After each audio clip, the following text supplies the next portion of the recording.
আগামী জাতীয় সংসদ নির্বাচনে যারা প্রার্থী হবেন তাদের দেশি ও বিদেশি সব সোর্সে আয় ও সম্পত্তির বিবরণ নির্বাচন কমিশনে দিতে হবে। এসব তথ্য নির্বাচন কমিশনের ওয়েবসাইটে প্রকাশ করা হবে।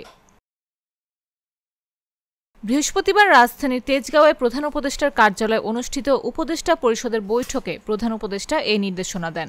বৈঠকে সভাপতিত্ব করেন অন্তর্বর্তী সরকারের প্রধান উপদেষ্টা অধ্যাপক ড. মোহাম্মদ ইউনূস। এদিন বিকেলে রাজধানীর বেইলি রোডের ফরেন সার্ভিস একাডেমিতে আয়োজিত প্রেস ব্রিফিংয়ে এসব তথ্য জানান আইন বিচার ও সংসদ বিষয়ক মন্ত্রণালয়ের উপদেষ্টা ড. আসিফ নজরুল। এ সংক্রান্ত একটি বিধান আইনে থাকবে বলেও তিনি জানান।